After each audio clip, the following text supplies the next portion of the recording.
So, Bella, first of all, what's your relationship with horror? Did you discover it, when you were a child, or did it come later? I discovered it when I was a child. I think I watched It, like the original It, when I was, I think, 3. My brother was looking after me and showed it to me, which was terrible. So, yeah, I was introduced to horror at a very young age. It Wow. scarred me for life. I've never liked clowns. Um, but I got really into it. I was really into it as a teen. Like I love sleepovers and watching like all those Scream films and like The Craft. Like I totally grew up with those films. And then I suppose as I've gotten older, it's a bit more, my tastes have matured. It's a bit more like Get Out and Midsummer and Relic. Right, exactly. Yes, that's fun. When I was a teenager, I also enjoyed, all these slasher movies, and I thought that will never change. I thought it Yeah, would stay like that. But yes, of course, as you grow older, your preferences are going to change a bit.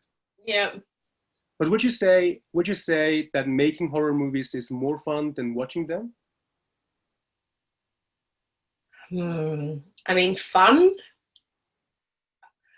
Relic was like, it was an incredible experience. I would not trade it for the world, but it was not fun. I wouldn't say Right. it was like, like Dark Shadows, that's like a fun movie to make. But Relic was, you know, when you're in a crawl space and the walls are shrinking and you have to like kick your way out, I think your brain doesn't know that it's just like make believe, you're just terrified. So I spent a lot of it terrified. I mean, I love the people I worked with.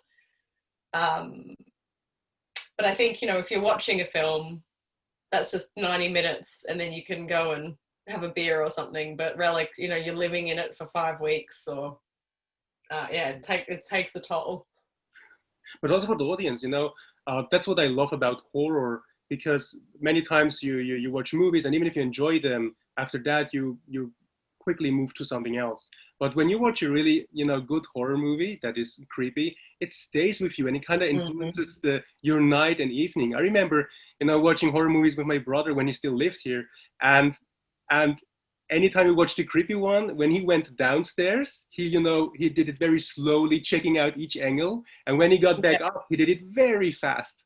So, and Yeah, he was that sounds over the about age of right. 20. It was already over the age of 20. So, but does similar stuff still happen to you, or are you too used, to the tricks at this time? I have to tell myself, I have to, like, even watching Relic, I had to remind myself, or watching horror films, if I get scared, I have to say, okay, like, these are two actors.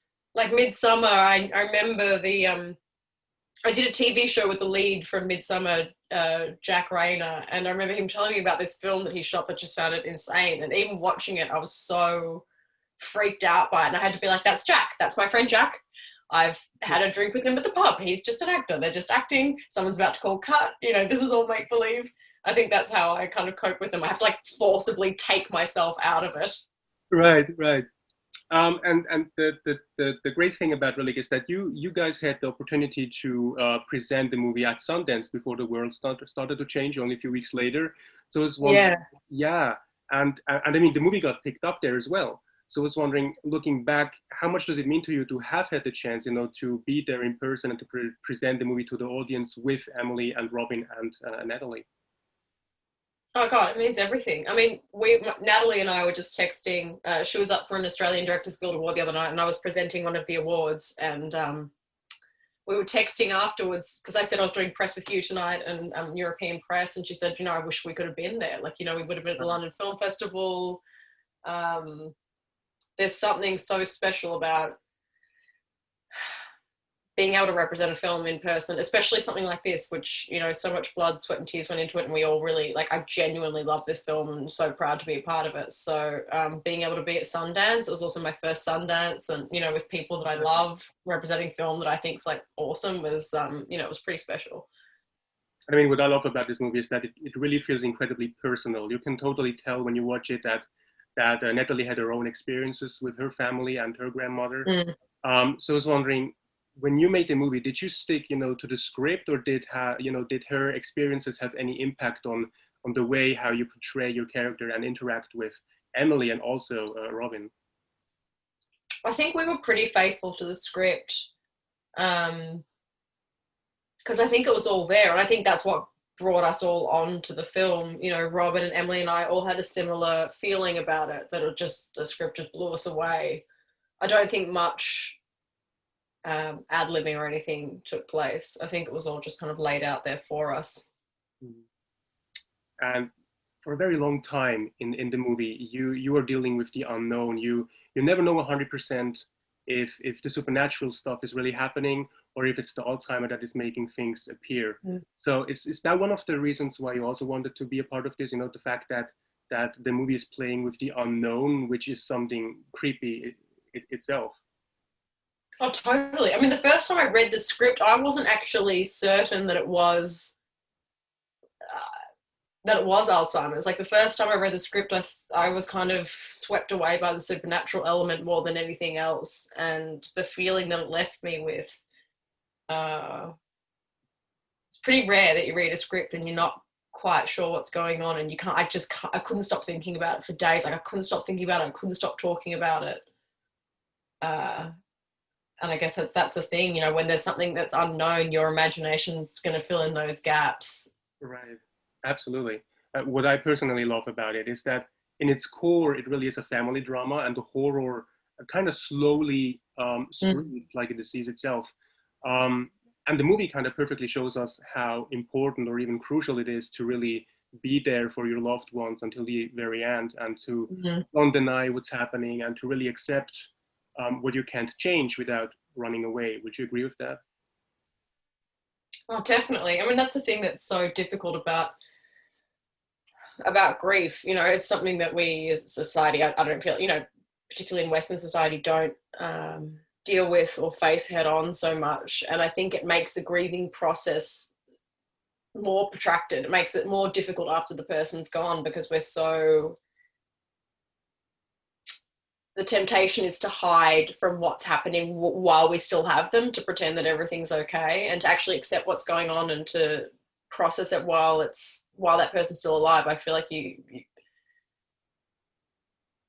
don't know, maybe it makes the end slightly easier, or what happens after the end slightly easier. Right. And your movie is coming out on Halloween, so I was wondering. Oh, that's so cool. Yeah, absolutely. It's like perfect timing. Yeah. Of course, Halloween is going to be a little bit different this year for people. Usually, what is your Halloween ritual? I feel bad. I feel like maybe it's growing up in Australia or growing up where I grew up in particular, like Halloween was never celebrated. And I had this thing when I moved to America. I don't know, like I feel like I'm the one person in my friendship group who never celebrated Halloween. And now, of course, I might have to do it next year, because now I feel like I appreciate what I'm missing more. Yeah. I know, it's such a boring answer, that I've never celebrated Halloween. I've never even had a Halloween costume. I've never dressed up. Like, I've never been to a Halloween party. I've never been trick-or-treating. No, but that was the same for me when I was a kid. You know, I always wanted to go with my friends to knock at the doors, you know, to ask for sugar. And, yeah. But I remember people opening the door and like, what is this? What is going on? They didn't get it. That is right. So I remember my brother, I shouldn't say this, my brother gave like dog treats to someone once, because we had no candy in the house, and I was like, oh my God. It's a long time ago. I don't think they're poisonous. Like, so cool. Well, Bella, thank you so much for doing this with us today, for your time, and all the best for your movie and for your upcoming interviews. Awesome. Thank you so much.